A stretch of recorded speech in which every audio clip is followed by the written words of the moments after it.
अलग एंगल है ही है, क्योंकि खेल बिगाड़ नहीं है। आपकी भी एक नेता ने कहा कि अखिलेश जी को होना चाहिए, क्या आप इससे सहमत हैं कि एक फेस पे चुनाव क्यों नहीं लड़ा जाना चाहिए? कोई भी हो सकता, मैं नहीं कह रहा हूँ कि राहुल जी हो या नीतीश जी हो या अखिलेश जी हो, एनीबॉडी। इसमें दिक्कत क्या है? त्यागी जी जो कह रहे हैं ना कि 272 पार कर लेंगे, सर 272 पार करने के लिए फेस चाहिए, मेरे को जैसा लगता है। जनता पूछती रहती है फेस कौन इंडिया का। सुनील जी, आपका पहला सवाल। देखिए नीरज जी मुझे लगता है कि आदरणीय केसी त्यागी जी ने आपको सारी बातें स्पष्ट कर दी हैं।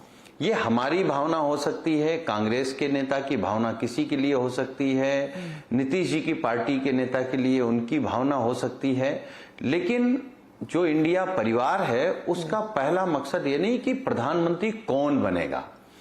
हमारा मकसद है कि 2024 में प्रधानमंत्री कैसे बदलेगा। और बदलना क्यों चाहते हैं? क्योंकि जो माननीय प्रधानमंत्री जी 2014 में आए थे, जो आंख दिखा रहे थे, चाइना भाग रहा था, जो रुपए को डॉलर के बराबर ला रहे थे, स्मार्ट सिटी बना रहे थे, जो 2 करोड़ रोजगार दे रहे थे, बहन बेटियों की आबरू बचा रहे थे, भ्रष्टाचार के खिलाफ थे, महंगाई के खिलाफ थे, आज क्या है? अब बताइए, क्या सीमाएं सुरक्षित हैं? क्या देश में महंगाई नहीं है? आज देश में बेरोजगारी की स्थिति क्या है? बहन बेटियों के साथ जो घटनाएं आ रही हैं उस पे कैसे भारतीय जनता पार्टी मौन है? बलात्कारियों को जेल से कौन रिहा करा रहा है? देश के तिरंगे के लिए खेलने वाली बेटियों की आवाज क्या कोई सुन रहा है? तो हमारा मकसद, हमारा जो इंडिया परिवार है उसका मकसद बिल्कुल साफ है। हम चेहरे पर नहीं दुविधा में हैं। और आप सर्वे की बात कर रहे थे कि इस सर्वे में मोदी जी बहुत आगे हैं। हम कह रहे हैं एक सर्वे करा लीजिए देश के ज्वलंत मुद्दे और मोदी जी बहुत नीचे नजर आएंगे। क्योंकि सर्वे में अगर आप नौजवान से पूछेंगे तो मोदी जी का नाम नहीं लेगा।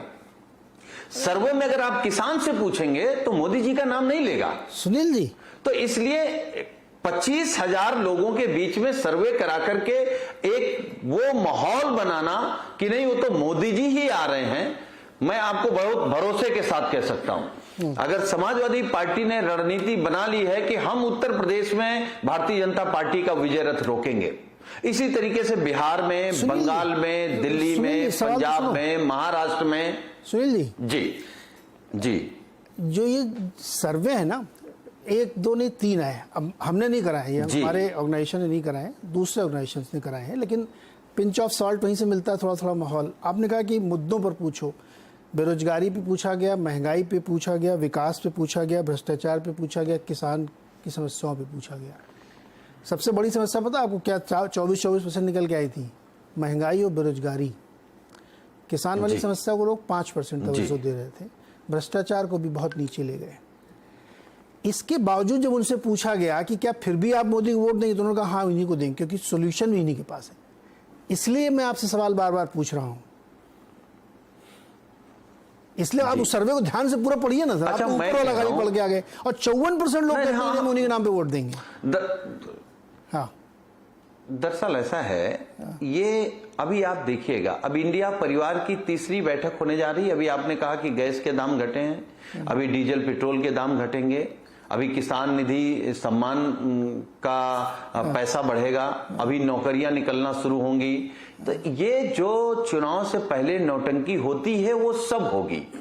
लेकिन मैं फिर सवाल कह रहा हूं, जिस व्यक्ति ने कहा हो कि प्रतिवर्ष 2 करोड़ रोजगार देंगे, नौजवान कैसे कह सकता है कि रोजगार ना मिले तब भी हम मोदी को लेकर के आएंगे? कोई नहीं कह रहा है। सर्वे कंपनी के बारे में आप भी जानते हैं, हम भी जानते हैं। अरे सर, अब ये तो फिर मतलब क्या, सर्वे पसंद नहीं आया तो हम कुछ कहना, हम कुछ सर्वे के खिलाफ कुछ नहीं कहना चाह रहे हैं। अच्छा, आपने कहा कंपनी के बारे में, सर्वे कंपनी के बारे में बता रहे हैं और आप कह रहे हैं मैं उसे नहीं कह रहा हूं, उसी के बारे में तो कह रहे हैं आप सर। आप उसी के बारे में तो कह रहे हैं, सर्वे कंपनी के बारे में आप जानते हैं। मैं एक एग्जाम्पल, नहीं ठीक बात, मैं जानता हूं कैसे सर्वे होता है। अब ये तो फिर मतलब अब इसका तो कोई जवाब ही नहीं हो सकता है कि आपके फेवर में आए तो ठीक है, तो वही बात हो गई कि मैं दिल्ली में चुनाव जीत गया तो ईवीएम की पूजा करूंगा, हार गया तो ईवीएम में छेड़खानी नहीं हो गई, ये वाली बात। नीरज जी ऐसा नहीं है। हाँ। राजनीति में जो जनता का जनादेश आएगा वही असली सर्वे है। तो अरे तो फिर फिर तो जो अगर हमारे और हम जनता के जनादेश के लिए हम कॉमन मुद्दों पर, फिर तो देश के मुद्दों पर हम जा रहे हैं। 150 करोड़ लोगों में से जो 100-125 करोड़ लोग मतदान करेंगे 18 से कम वालों को छोड़ करके, वो हमको पता चलेगा मई के आखिरी हफ्ते में। तो उसका तो कोई तरीका नहीं, इतनी बड़ी कोई सर्वे एजेंसी में कहना दुनिया में, इस ब्रह्मांड में नहीं होगी कि वो 130 करोड़ लोगों के बीच में जाके सर्वे करे, तो चुनाव ही हो जाएगा फिर। तो सर्वे तो हमेशा ऐसे ही सैंपल में लिए जाते हैं और रिप्रेजेंटेटिव होते हैं। मैंने इस सवाल को यहाँ पे इसलिए लेके आया कि नाम पे आप लोग एग्री नहीं कर रहे हैं, इश्यूज भी मैंने आपके सामने रख दी कि भाई उन इश्यूज पे भी उन्हीं को लोग पसंद कर रहे हैं। ये इसको एड्रेस करने की जरूरत है कि नहीं है? अब मैं आता हूँ अपने मेहमानों के पास, आता हूँ आप लोगों के पास दोबारा से एक बार। संजय जी, चेहरे की जरूरत नहीं है इंडिया, और जो ये लोग बयान दे रहे हैं वो बंद हो जाएगा। त्यागी जी ने विश्वास दिलाया कि अब ये जैसे ही बैठक खत्म होगी इसके बाद ये सब छुटपुट जो बयानबाजी होती रहती है कि ये प्रधानमंत्री पर, वो सब नहीं होगा। इश्यूज पे बात होगी और उस पर बाकायदा एक इशू की बुकलेट जारी होगी, ये इस मुद्दे पे हम लड़ेंगे। उसी मुद्दे पे हाल के सर्वे आए जिस पर लोगों का अप्रूवल उनकी तरफ फिर से जा रहा है। तो कैसा सिनेरियो बनता हुआ आप देख रहे हैं संजय जी? देखिए नीरज जी, 2-3 बात है। एक तो सर्वे है और एक मेरा व्यक्तिगत अनुभव, मतलब जहां घूमने पे और देखने में मिलता है। उसमें जो इंडिया का जो क्लेम है और जिस तरह की बात हो रही, क्योंकि आजकल वो लिखा जाता है कि 49% वोट हमारा और 41% वोट एनडीए का, और इंडिया का वोट 49%, मतलब देश भर के जितने भी वोट हैं पड़ते हैं उसको वो अपने खाते में गिन लेते हैं इंडिया के। तो कहीं कोई कॉन्फ्लिक्ट नहीं है। अब बात आती है दूसरी की ये बैठक की शुरुआत कहाँ से। चूंकि केसी त्यागी जी ने बहुत बात कही, केसी त्यागी जी के लिए मेरा व्यक्तिगत बहुत सम्मान है, मतलब वो विद्वान आदमी है, बहुत लंबा एक्सपीरियंस है। तो थोड़ी बात, थोड़ी इतिहास की और थोड़ी अभी की बात केसी त्यागी जी के बात पे मैं आगे बढ़ाता हूँ। बार बार त्यागी जी ने एक रेफरेंस दिया कि 77 में ऐसा हुआ था। 77 में एक पार्टी बनी थी, झंडा एक हुआ, निशान एक हुआ, पार्टी एक बनी। यहाँ झंडा एक है, पार्टी एक नहीं है। दूसरी चीज ये है कि आप कहते हैं कि चेहरा हम तय नहीं करेंगे। त्यागी जी ने अनाउंस कर दिया कि इंडिया चेहरा तय नहीं करेगी। अगर चेहरा नहीं तय करेगी तो फिर अभी त्यागी जी नीतीश कुमार को प्रधानमंत्री कैंडिडेट के योग्य क्यों बता रहे हैं? साथ में उन्होंने ये भी जोड़ दिया, राहुल गांधी जी की तरफ से, कांग्रेस पार्टी की तरफ से जो पोस्टर मतलब लगा है वो बड़ा इंटरेस्टिंग है, उस पर जरा ध्यान दीजिए। राहुल गांधी फ्रंट में है, साथ में 3 कांग्रेस के, 2 और कांग्रेस के नेता है, एक तरफ सोनिया गांधी, एक तरफ मल्लिकार्जुन खड़गे है। ठीक, जो तीनों, उसके बाद जो चेहरा है सोनिया जी के बगल में, वो पार्टी नंबर 3 है बिहार में, ध्यान रखिएगा। उनके बगल में नीतीश कुमार जी का चेहरा है, पार्टी नंबर 3 है बिहार में। उनके बगल में जो चेहरा है वो लालू प्रसाद यादव जी का है। लोकसभा में उनके संसद सदस्यों की संख्या 0 है इस समय। उसके बाद जो 3 चेहरे हैं, उसके बाद जो चेहरे हैं वो अपने अपने प्रदेश में मुख्यमंत्री हैं, जिसमें 2 सशक्त मुख्यमंत्री हैं, एमके स्टालिन जिनका चेहरा लास्ट में है, और ममता बनर्जी।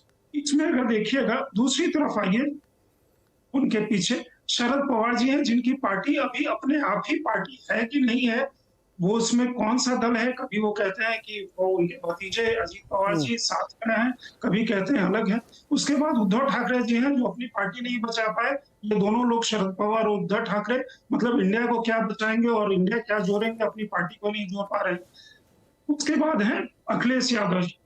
अब चूंकि सपा के प्रवक्ता भी हैं और 1 सीट 1 कैंडिडेट 1 कंस्टिट्यूएंसी की जो बात थी, यूपी में 2019 से ज्यादा बड़ा एग्जाम्पल नहीं। ठीक, सपा जब जब गठबंधन की है तब तब सपा का नुकसान हुआ है। मैं ये पूरे मतलब उससे कह रहा हूँ, सपा के 5 थे सांसद, पहले 5 रहे इनके, मायावती इनके साथ गए, उनकी संख्या 0 से हो गई 10। ठीक, उसके बाद इन्होंने गठबंधन किया कांग्रेस पार्टी के साथ। आपने पिछले चुनाव में, जिस समय वो पूर्ण सत्ता में थे, कांग्रेस के साथ गठबंधन किया, कहाँ गई सत्ता और उसके बाद कहाँ गई समाजवादी। उसके बाद हालांकि कांग्रेस का भी टैसिट उनके साथ अंडरस्टैंडिंग था। तो ये था यूपी का सिनारियो। अब बच गया कि आज ही कहा गया कि अरविंद केजरीवाल कितने सशक्त नेता हैं, प्रधानमंत्री कैंडिडेट के उसमें उनके प्रवक्ता ने काफी प्रखरता से इस बात को कहा। और मीटिंग के पहले इस बात के कहने का कोई मतलब होता है कि नहीं होता है? आप भले ही कह दें कि उसका कोई मतलब नहीं होता, उसका मतलब होता है। दूसरी बात यह है कि उसके बाद आप जरा बिहार पे जरा सा, नीरज जी 1 सेकंड का समय दीजिएगा। त्यागी जी भी हैं, मैं भी बिहार से, हमारे मुख्यमंत्री हैं। तो चाहे जहां भी रहे हमारी भावनाएं वहां से जुड़ी हुई है। अब नीतीश जी, मान लीजिए कि नीतीश जी के पार्टी मतलब प्रधानमंत्री के कैंडिडेट है, नीतीश जी ने, त्यागी जी ने कहा कि मैराथन वो किया, सही में किया, सभी को जोड़ा। बैंगलोर आते आते नीतीश जी की क्या सिचुएशन हो गई, यहाँ आते आते मुंबई आते आते नीतीश जी की क्या सिचुएशन है। नीतीश जी के समर्थक जो थे उनको कन्वीनर के तौर पे दिख रहा है। अब यहाँ प्रधानमंत्री वाली बात शुरू हो गई। नीतीश जी कहते हैं कि हम किसी भी रेस में नहीं, हम नहीं बनना चाहते। तो मुख्यमंत्री तो पहले भी थे, जेडीयू के साथ, आरजेडी के साथ आने के बाद भी मुख्यमंत्री हैं, तो उनको चाहिए क्या? ऑब्वियसली वो प्रधानमंत्री का वो है, क्योंकि उनके जी बाद उनके पार्टी के राष्ट्रीय अध्यक्ष ललन सिंह कुछ और कहते हैं। अब जहां तक वैचारिक वैकल्प की बात है, इसमें कौन सा आप देख करके इसमें लग रहा है कि वैचारिक समानता है? मतलब जो आप 26 और कल 28 पार्टियां हो जाएंगी, उसमें क्या वैचारिक समानता है? क्या जी संजय जी, मैं तो ये कहता हूँ, 10 सेकंड, हाँ। सिर्फ 10 सेकंड, क्या ये वैचारिक वैकल्प या मोदी सरकार की जो इकोनॉमिक या सामाजिक जो कहा जा रहा है पॉलिसीज हैं उसके खिलाफ? बिहार में ऐसा क्या है इकोनॉमिक दिखाने के लिए या सामाजिक क्या है ऐसा दिखाने के लिए जिसको आप शोकेस करके कहेंगे? या यूपी में अखिलेश यादव के समय में क्या ऐसा इकोनॉमिक सिचुएशन था, या बंगाल में क्या है ऐसा जो आप दिखाना चाहते हैं? तो मैं यही कह रहा हूं संजय जी, मैं तो ये कह रहा हूँ कि कई बार आवाजें अलग अलग तो कैसे चलेगा? बहुत अच्छाई भी ना एक बार मुझे लगती है कि उस पर भी सोचना चाहिए। अभय दुबे जी, आपसे सवाल है।